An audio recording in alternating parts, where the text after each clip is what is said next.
Now, there are very, very few news organizations in South Africa that are as hated and as mistrusted as News24. The problem for News24 is that their distrust comes from all sides. People in the Afrikaner community does not trust them. People on the progressive side of the world does not trust them. Pretty much no matter where you look, you will find people from MK, the EFF, the ANC, the Freedom Front, the DA. Everyone distrusts and mistrusts the News24. And the reason for it? Well, that might actually surprise a lot of people. There's a lot more to News24 and their continued downtrend than meets the eye. And I'm going to get straight into the news here. Naspers, the company that owns Media24 and News24 respectively, just published their financials earnings call. And in this financials earning call, they show that the Media24 giant, or at least once the giant in South Africa, has had yet another decline in revenue, this time 38%. That marks 3 years in a row now that Media24 has been losing money. And it seems to be a bit accelerated as a result of going digital only and removing all of their physical copies. But even when they were still doing physical sales, like physical newspapers and magazines and stuff, they were still on the, shall we say, negative down trend. Now, this sort of signals a significant problem for Naspers. Naspers has a lot of, sort of fingers in a lot of pies, and they do a lot of things. Take a Lot, for example, is owned by Naspers. Naspers also owns a number of internet companies, not just in South Africa, but in the US and Brazil, Mexico, a bunch of countries around the world, even in Europe and certain parts of India. Naspers has investments and shares all over the world. So really, Media24 is just another place for billionaires to go play when they're sort of sick and tired of making a lot of money. They start to acquire, let's say, information centers. And for the most part, I think a lot of billionaires have a vested interest in genuinely preserving what the media was supposed to do, and therefore they buy and sort of subsidize a lot of these media houses. The problem? What happens when these media houses become so hated that no one actually wants to read what these media houses have to say? And that is where we get to News24. Why has News24 experienced a nearly 40% decline year on year? And if you actually start to look at it in the fullness of the last few years, you start to realize that they are in critical decline. So the latest financial results continued the downward trend. Over the last 3 years, Media24's revenue in US dollars declined from 106 million to 81 million and now 45 million. So as you can see, there's been a massive downward trend for News24 over the last 3 years. And people might be saying, well, it is starting to stabilize, or at least it's starting to lessen. The problem with that is the only reason that is happening is it's already no longer making that much money. So there's not that much in the form of losses that can really be absorbed. So don't look at the numbers as anything specific. It's, I think, more telling that it is losing money year on year. So why exactly is News24 losing this much money? You would not be remiss for pointing to articles like this and saying, hey, well, that clearly shows, right, why News24 is declining and sort of deleting themselves out of existence. And you would not be wrong. The fact is that I made a video on this earlier today. News24 had glaring praise for Cyril Ramaphosa and South Africa and the G20 magnificence, but none of the facts such as the declaration not being legally binding, the declaration not really passing, all of that was completely omitted from News24, or at least buried so deep into the article that they knew most people wouldn't actually get there.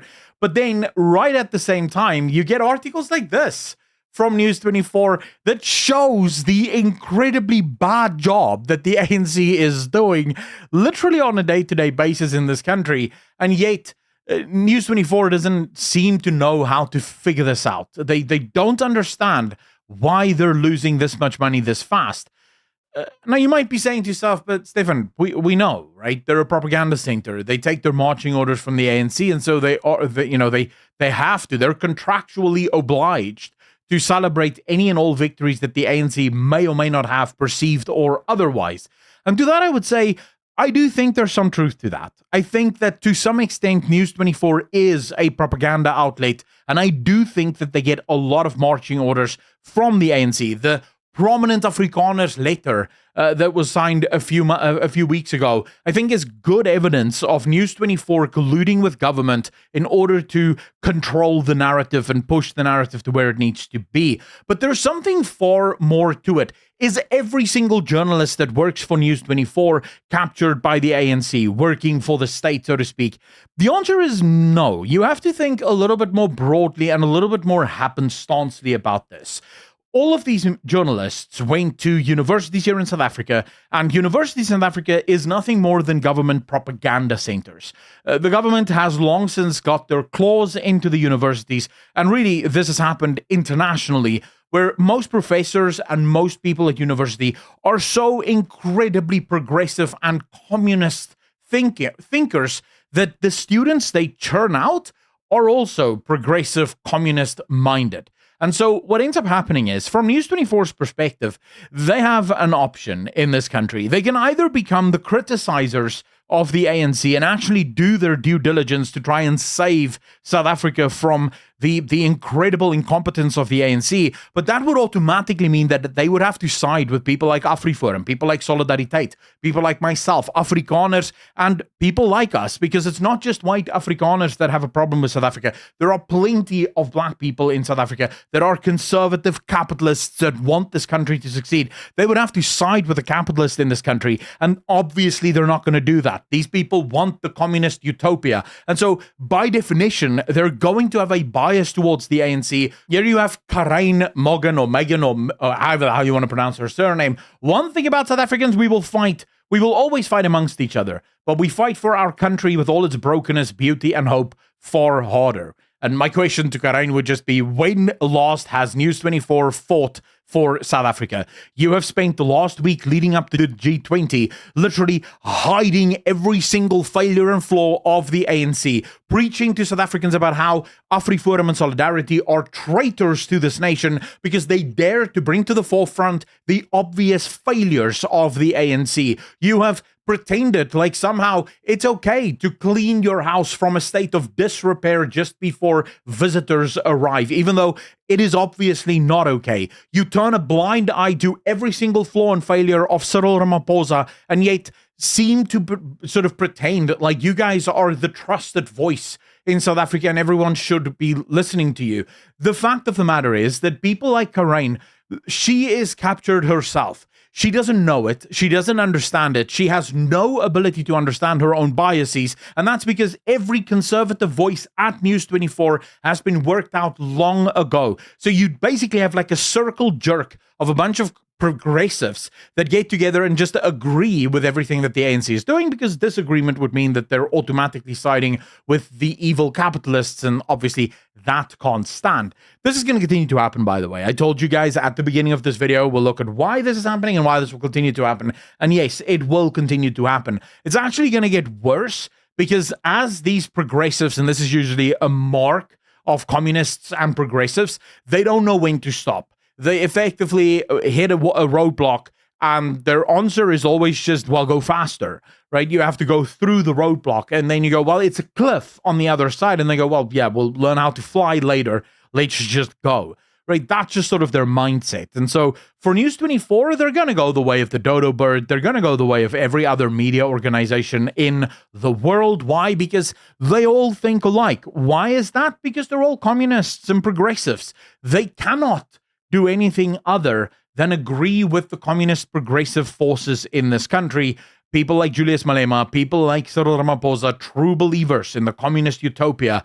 These are the friends of people within News24 and with the media organization more broadly.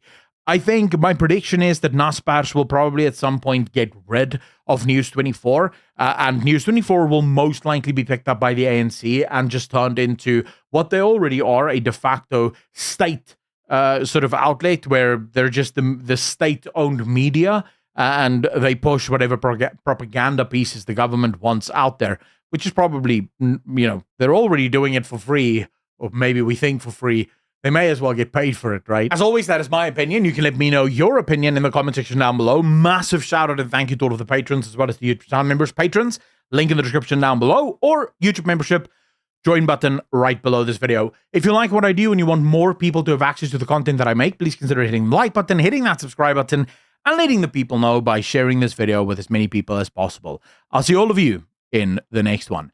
Peace.